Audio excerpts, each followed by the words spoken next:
I'm Emily. And I'm Hannah. We are best friends and dietitians. We have a goal of challenging nutrition misinformation and fitness trends with an evidence-based approach. Each episode, we will dish up our thoughts about the latest facts on a popular health-related topic. We're the Up-Beet Dietitians.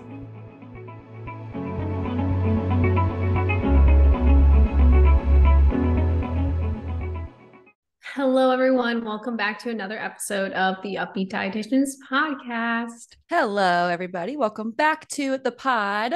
Today, we are doing a diet review, which I think has been a while since we've done one of these. We are reviewing 75 Hard.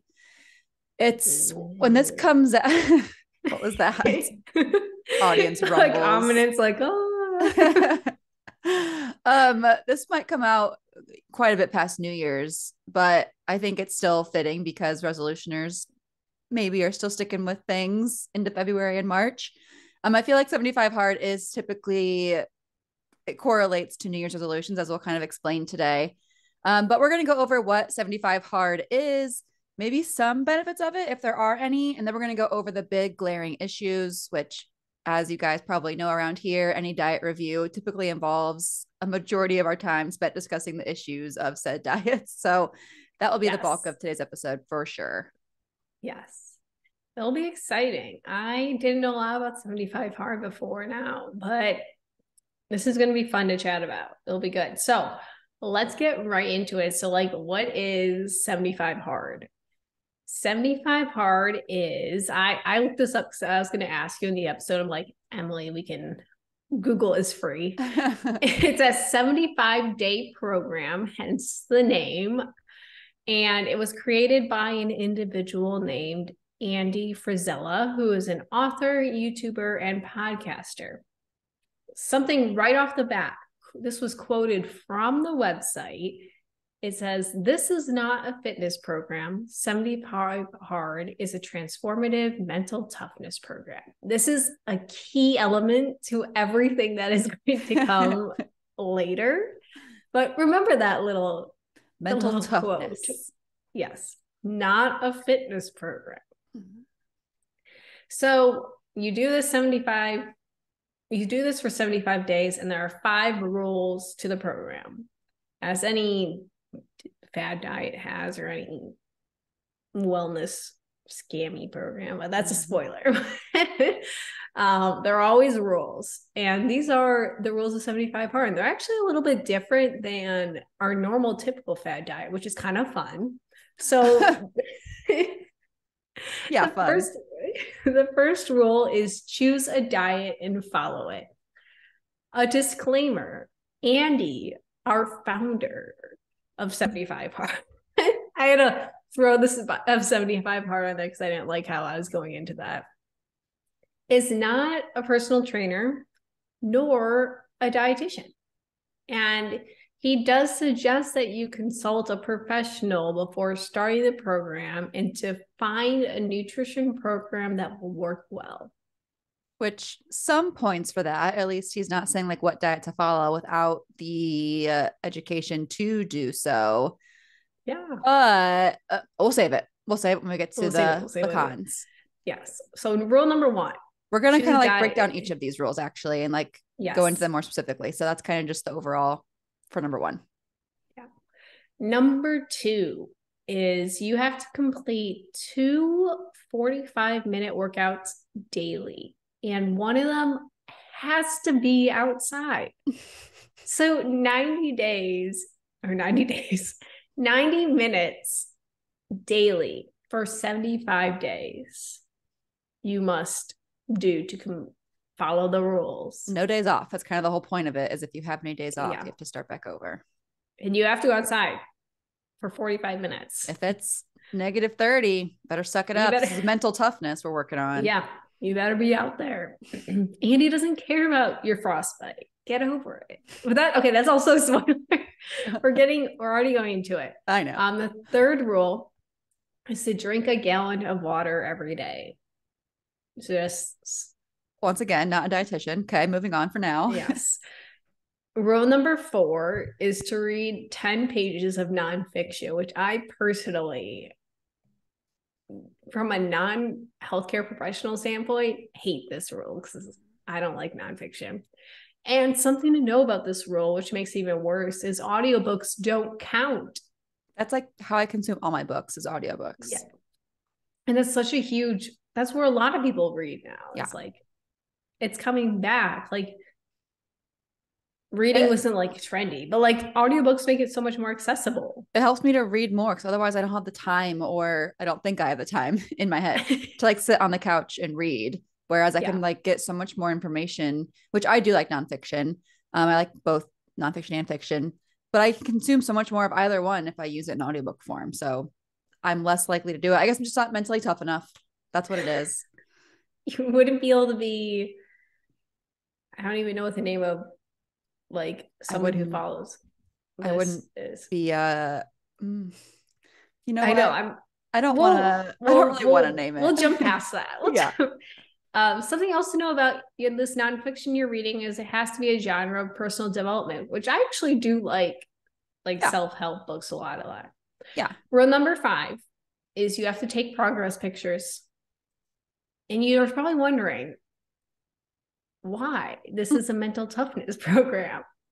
We're wondering that too. We'll get to it. So if you don't, and these are the 5 rules. And he lays it out and he's like, this is very simple. These are the 5 rules. It's not crazy complicated.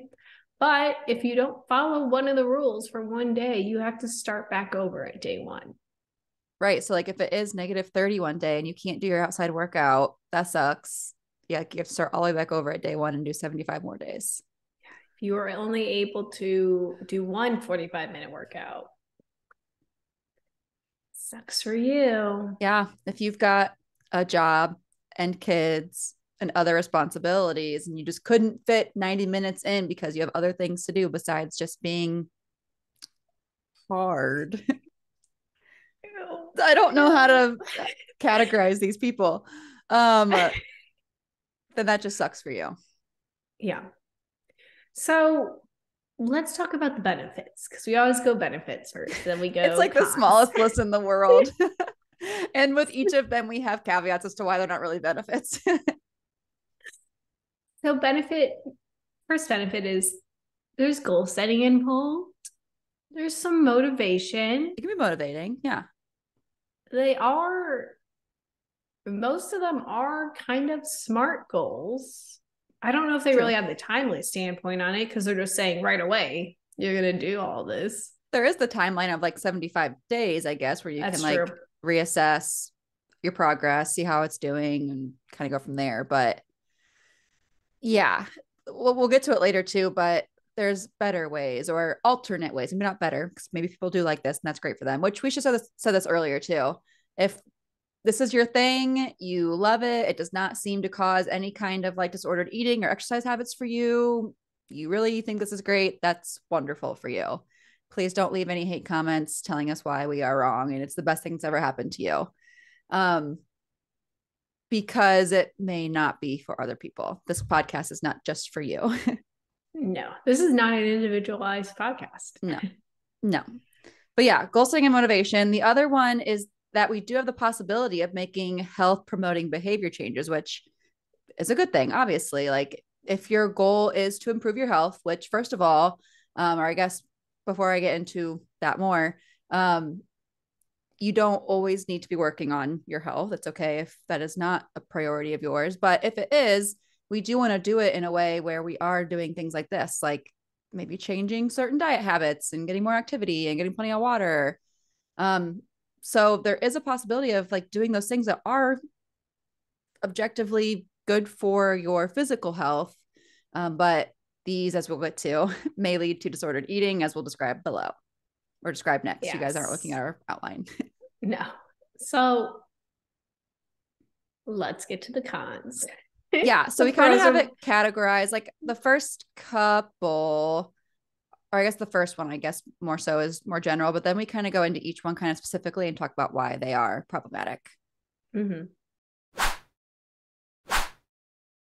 Right off the bat, we kind of hinted at this before, is it's making a lot of changes at once. It's not like first week you start incorporating your dietary habits. Second week, you start incorporating your fitness ones. Or third, like you focus on water. It's right off the bat, you are changing your dietary habits.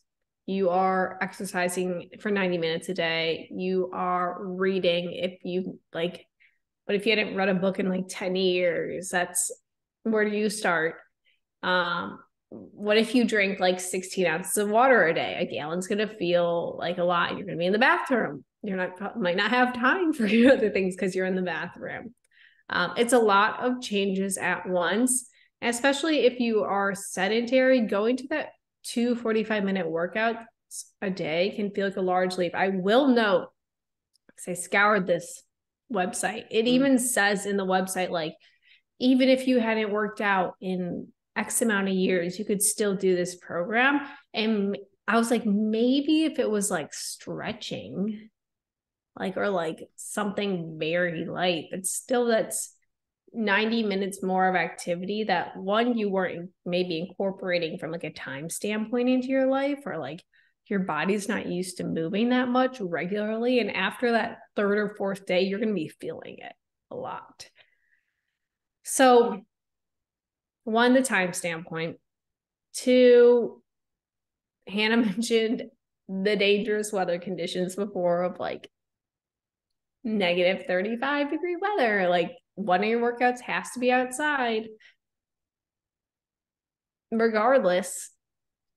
And the point that they brought up on the website about the like going outside workout was if they didn't want to leave your kids alone, which that was very interesting. That was the only caveat that was mentioned. Like weather was not one of the I'm first guessing things Andy lives in a place where it's always warm and he did not consider other climates. No. But he even goes on to say, like, you can go on the driveway or backyard, but like if you have a baby or like a toddler that needs to be monitored at all times, you can't do that. And he said you could also bring them outside. I'm like, you're gonna bring your baby into your negative 35 degree. Which No. I mean, I guess I would hope that if you like literally have a newborn, like if you had a baby last week, I would hope you're not doing 75 hard. But like, I'm not going to put that past people because I work with actual people and I've seen a lot of crazy stuff. So I would actually believe it would happen. Yes. But yeah, that advice is honestly kind of borderline dangerous for some people, especially parents who can't just sleep their children. Yeah. So yeah, I second all of that. This one it's just too much at once. Like you'd said, you can't sustain behavior changes like that. Like, no, I've never seen someone be able to do that long-term with that many things at once. It's just not sustainable. No. And have any type of life outside of it. True. Say that. True. All right, let's go into our next one. We kind of mentioned it already as well, but with the diet points, we're going to go down the line now. The first one, as a reminder, the first rule is to choose a diet and to follow it. So with this rule, Andy does get the disclaimer where he says that he recommends consulting a professional, but he doesn't know if you're actually doing that. And if you don't, this diet is just up to your own interpretation, and it could be a very unsustainable or, again, kind of borderline dangerous one, especially with doing 2 workouts a day, depending on the type of movement you're doing. And honestly, no matter what type it is, it's still going to be a lot of calories that you're likely burning, especially more than your body's used to if you have been sedentary prior to that. It could just lead to you being undernourished, and that can lead to, fatigue and poor energy and increased risk of injury. The list goes on, cramps and soreness that lasts for days, poor recovery, all of that. He does give some diet advice, which says no cheat meals or alcohol. So I guess that's his one diet rule that you must follow, which we have a whole episode on cheat meals, don't we? I think we touched on that before. Oh yeah, we do. Yeah. So we'll link that below, our whole thoughts on cheat meals. Spoiler alert, we don't like them. But I guess that makes sense for his whole thing, not to have cheat meals, because you have to be mentally tough for 75 days. So if you have a cheat meal, it's no. So this one is just, I think, too broad, which could be a pro because we don't like strict diet rules, but that just leaves it up to interpretation for the person doing 75 hard. And we have seen, being dietitians in the actual field with actual people, that what a healthy diet is, healthy in air quotes, heavy air quotes, is very confusing to people. People don't know what type of diet is best for them. And so just letting them choose what to do could be not so great. Yes. Yep. I don't have anything to add either. Trust the dietitian. Trust the dietitians. These just kind of piggyback off of each other. The next one takes into account, like, there's no mention of recovery after the 45-minute workouts. And this incorporates both from an exercise and a dietary standpoint. Like Hannah mentioned, you're probably burning a lot more calories. You need more food to compensate for that. And also, there's no rest days. For 75 days, like, that's over 2 months. And I guess the like workouts, 2.5 months. Yeah. Yeah. And I guess the workouts appear to be up for interpretation too. So they could be somewhat low intensity on some days. But again, people don't know where the line should be if they've never been taught that. And so they could go way too hard, too fast. And that's only going to make recovery worse. And again, increased risk of injury and undernutrition and all of that. It's a no bueno. We don't love the no days off, grind, discipline mentality. No, I used to be like that, where I'd work out like every single day, and I feel so much better now that I take like 2 or 3 days of rest a week. Yeah. Like, you would think it wouldn't be that way. You think I would be, again, quote, healthy when I work out 7 days a week, but rest is very productive and healthy and good for us and necessary for optimum performance. So if you want to get good at those workouts by day 75, you better take some rest, or else you're just going to get burnt out and feel like crap. Yeah. So rule number 3. Yes. Rule number 3 was to drink a gallon of water a day. And this is just not individualized. For some people, that's way too much. There's such a thing as overhydrating. And people don't know this, but you can give yourself too much water. Typically, it doesn't happen because people don't drink enough water in the first place. So it's hard to achieve, but 128 ounces, that's a gallon, right? I think it's about. Yeah. 64 is a half gallon. Yes. That's a lot of ounces of water. One, like, you're not used to drinking that much water. That can be a very challenging adjustment from going to the bathroom standpoint. Also, it's not individualized. Water goals depend on a lot on like physical activity levels and like how, like, if you're like a heavy sweater or not. Also, your body size. Like, I'm probably not going to drink the same amount of water as like a 6'3" man. I don't like, we should not have the same. It's similar with like nutrition, where hydration is individualized, and just stamping that one fits all goal on it is not going to be beneficial. Yeah. I feel like the gallon of water always gets thrown around as like the perfect amount of water, but back to the whole diet standpoint too, if someone's not eating a proper diet and they're overhydrated, it could also be not getting enough minerals from the diet if they're under eating, and that could lead to overhydration risk as well. Mm-hmm. Yeah. To kind of give a tip though, that I tend to give out, and again, this is very general advice, not individualized to you listening. But for hydration, we talk about like our urine color a lot to kind of self-assess how it's going. And again, there's a lot of factors that can play into it, like medications and how sweaty you get and things like that, that could also be impacting how hydrated you are. But generally speaking, we want to see like a pale yellow, like lemonade color. And we shouldn't be going like every 10 minutes, like you might be if you are drinking a gallon a day after not drinking for a long time. If your pee is like always clear, you're likely overhydrating. And if it is more like amber colored, like apple juice, you could be underhydrating. But it's going to change too. Like, when I get up in the morning, it's a lot darker than at 2 p.m. when I've been drinking water all day. So take it with a grain of salt. But yeah, ideally that pale yellow is kind of what we want to see throughout the duration of the day. Yeah. Which may or may not be what you achieve drinking a gallon of water. Potentially not, but maybe. Maybe. Who knows? We're living in the unknown. The next con, we talked about this when we got ahead of ourselves when we were going through the rules. Just kind of popcorn thoughts out there. But with the reading, audiobooks are great options. Like Hannah mentioned, and I don't know how deep we'll dive into my therapy appointment today. your therapy moment today. But some people don't have time to sit down and read, and like they're driving around a lot. Maybe they have kids. Maybe they have like a lot of like cleaning and cooking and laundry and just things that they have to do where they can't physically sit down and read words on a paper. Additionally, this does not, I was going to put a note about this. I'm like, is this me just being very like abrasive? I have to check myself sometimes. And I was like, is this ableist? But because like blind people can't read books. Yeah. They probably listen to audiobooks. And then I was like, well, there's Braille, but I don't know how accessible nonfiction books, self-help books are in Braille. I don't think Andy has a little asterisk that said, if you're blind, just use Braille. Like he's not considering them. No. So one, audiobooks are great from like a time standpoint. Also like for people who can't see.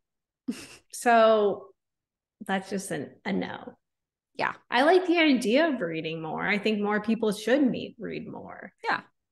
But I don't know if those like strict guidelines, like I feel like there was more strictness with the reading compared to the dietary component, which is very rare. And like, once again, the vagueness is not very helpful because it just says like any self-help book, even though there are tons of toxic self-help books out there. Oh, yes. So many.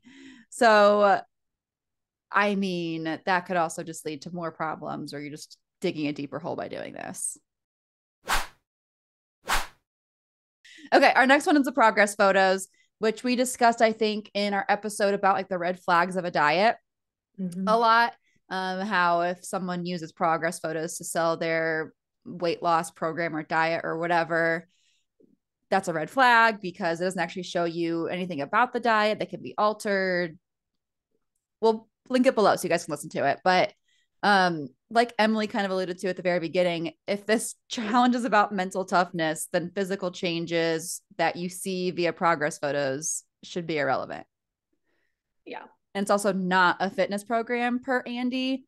So again, like why does someone's, I don't want to say their fitness because you can't look at someone and how fit they are, but how does their change in body composition based on what you see via the picture? Again, we can never know for sure what is going on internally, but how is that not a fitness program?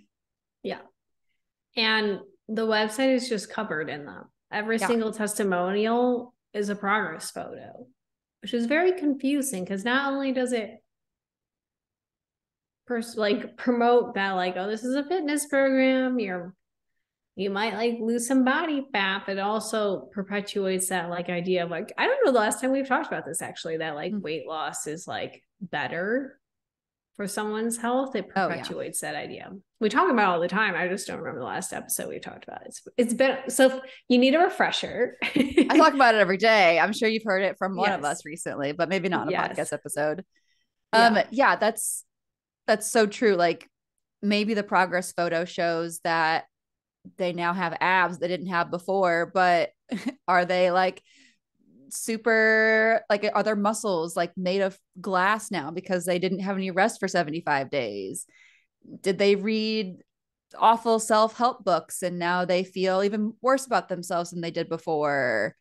Are they overhydrating and so they're not getting enough sodium in, or they're just peeing all their sodium? And what else is there? What else is potassium? Gosh, fluoride. They're just peeing all those things out. Like there's so many things that could be going wrong that we can't see via a picture.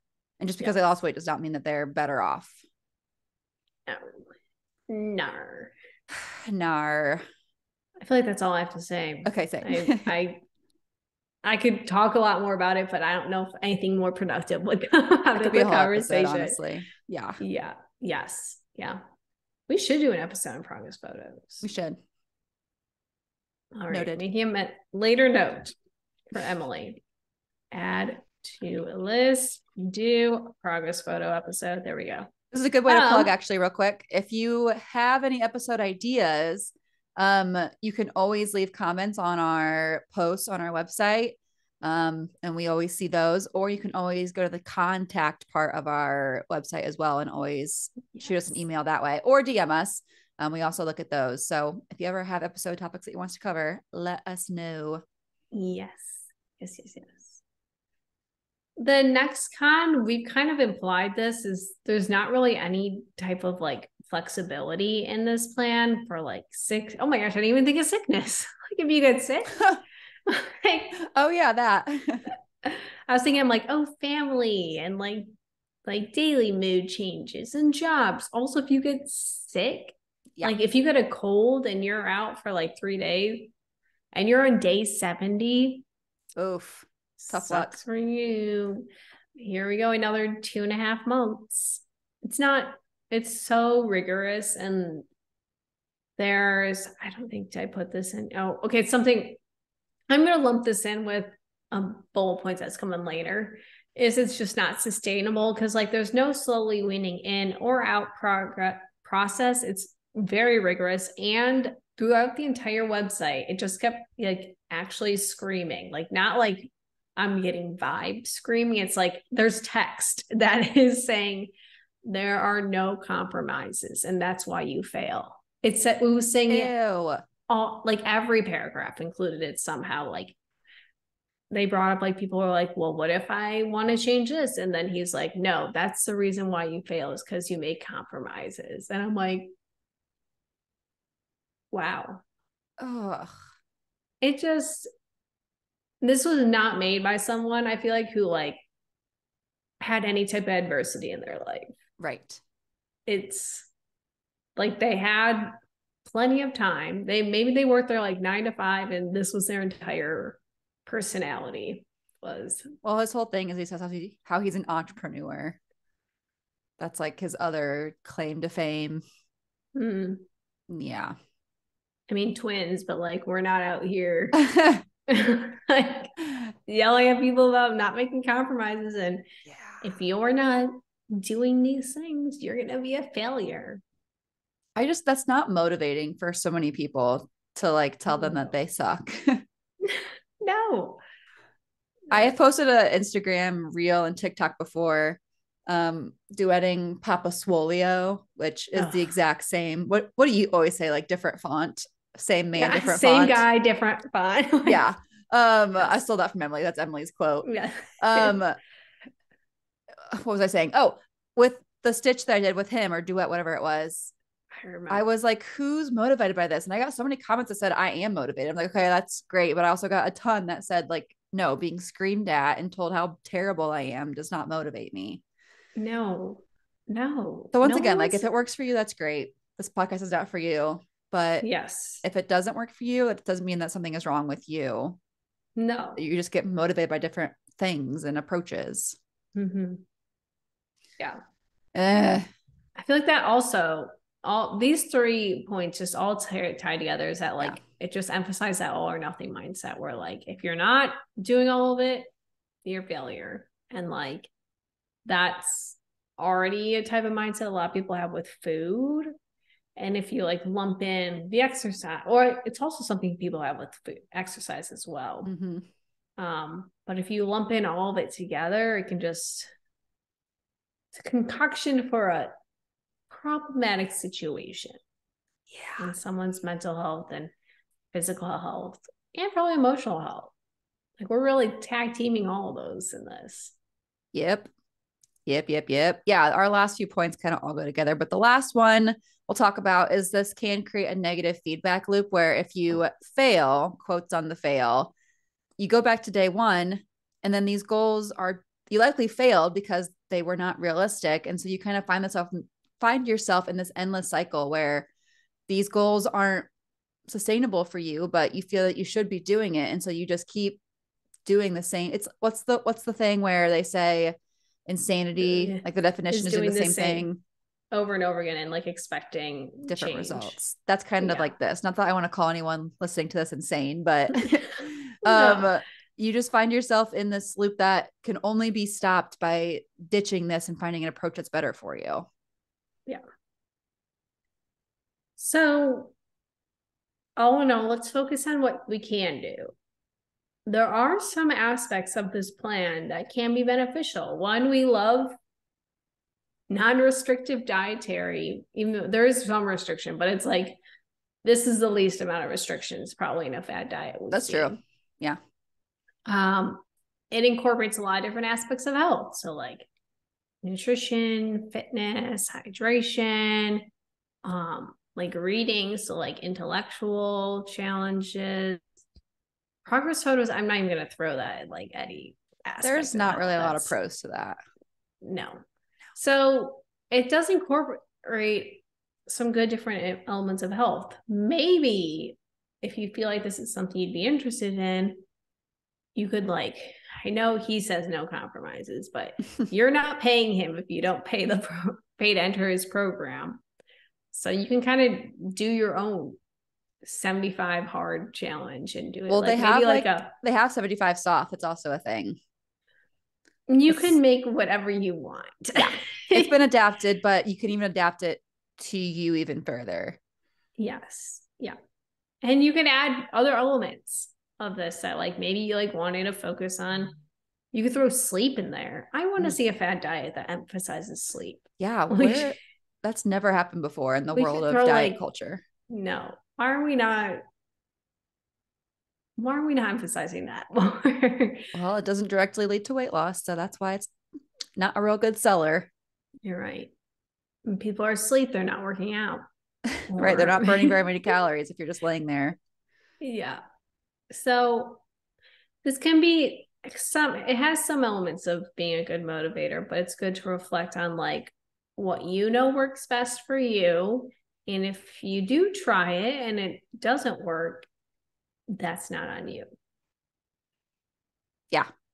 Agreed. Go ahead. I was just going to say the disclaimer of like, if you have an eating disorder history or a disordered eating history, prob's not a good fit. Problem. Yeah. Yeah. Proceed with caution. Yes. Okay. That's our thoughts on 75 hard. Woo. I mean, you guys knew what's coming. Whenever we do a diet review, it's always the same. I mean, we should do a diet review of one we like, but I don't know one I like. I was going to say, I don't know that they're intuitive eating. That's not a diet. Yeah. And even that has nuance and things that we maybe don't love about it. The best diet is the one for you. Yeah. Yeah. Okay, let's do our bonus question. This one, I always do this. I always like preface it before I just ask the stupid question. Okay. The question is, what do you call the end slice of bread? Emily, you go first. I'm just going to zip it for a minute. Okay. I call the end slice of bread the end. Oh, okay. Like I literally say like, who wants the ends? And my dad will say like, oh, I'll eat a sandwich with the ends. All right, guys, thanks for listening. We'll see you next week. It's really, really thrilling. I don't say any of the like foot things or like. That's why I thought maybe like a foot versus butt debate, because we say butts in my house because we're just a hillbilly family of 9. I don't know what Ross says though. This is more so like when I was growing up. I don't know what the Thompsons call the end slice. I will ask Ross after this and report back. I was gonna say like, you never gone to like the end of a bread? Well, people are gonna hate me for this, but we don't talk about it because we just both don't eat it. So they just go in the trash. Or I will try to like do like a French toast or make croutons. If I'm feeling sustainable that day. Otherwise, see ya. Yeah. So we don't eat them, so we don't talk about it. I don't know why we don't eat them. I eat sourdough, and I feel like the end of sourdough isn't like the end of like maybe like a whole wheat. No, I would not call the end of Whatever. sourdough a butt of sourdough bread. Like I would What would you call call that? sourdough. I don't know. I mean, I guess I don't know what Bobby calls it. Like in Because, general. yeah, Is I'm he the one a that eats, I eat most of sourdough. does Bobby eat like the butts of bread in general? I think so. Yes. I'm Okay. going to say yes. That's good. But we I'm don't not proud talk of my about it. choice to not eat them. Trust me. Now that I'm saying it out loud, I actually probably will start eating them more. I'm ashamed. Yeah, I don't know that why. It's makes, just like it's not as good as regular like inner it's slices. definitely different. But it's like if I did like my own homemade bread, I would love the butt slice of bread. Mm. Like the crust is just so much different and more better. So much better on like a homemade bread or like a sourdough. Okay. Mm. Same kind of Yeah. vibes. But like a regular old, like we get it's the Sara Lee artisan bread is like Ross's favorite that Ooh. we always get. It's like always in our fridge. Um, like I don't eat the butts of those very often. I just thought of this too. Aren't hamburger buns like mostly just like always butts of bread? Like there's no inner I slice of a mean, hamburger yeah. bun. And like hot dog buns or like bagels, but maybe it's just a different category. So it just doesn't I feel apply. like, yeah, because it's like a loaf Yeah, is that's true. like, You don't have like loaves of hamburger buns. no. That's true. Okay. It just applies to loaves. That clears it up. I was getting really stressed. I was too. I was about to like, wait. Oh, this is exciting. Yeah. You So is say the other butts and I say option ends. butts and ends? So I know foot, like you said, is one of them. Is there any other common ones that we don't think of? We're not thinking of? I think foot was the biggest thing that appalled me. I I feel remember like I that's heard worse than it. butt somehow. I'm also I biased, I but agree. No, I learned it. Well, I guess I don't know what my friends in Illinois say, but I learned it like at Purdue. mm. Someone said the foot, and I was like, the what now? Like, That's just gross because I know butts are also gross, but feet are nasty. I don't want the yeah. word foot and bread anywhere near each other. Like, what was the other end be then? The The hand, head? Oh, the hand? I don't know. Yeah, I think butt makes sense. Like two butt cheeks with a loaf in Yeah. between. That's cute. Yeah. Cute. It's cute. Okay, well, let us know If you your guys' say foot, we won't thoughts. judge you though. Yeah, we Maybe a still little like you, judgment but initially, but like we'll still accept yeah. you. Well, I'm a wasteful queen, so I can't judge. I throw everything away.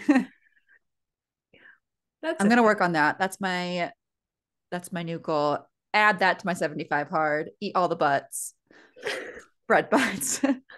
Okay, we're done here today. Podcast is over. We need to end this. Uh, All all right. right. Thanks for listening. We'll see you next week. All right. Bye guys. Bye. Thank you so much for tuning in on this episode of the Up-Beet Dietitians with your hosts, Emily Krause and Hannah Thompson. We appreciate you all so much for continuing to support us. In order to support us and sustain the success of this podcast, please subscribe and leave a rating and review. If you'd like to provide us feedback for future episodes and guest stars, follow us on Instagram at the Up-Beet Dietitians. Lastly, you can show us support by providing a monthly donation using the link at the end of our bio.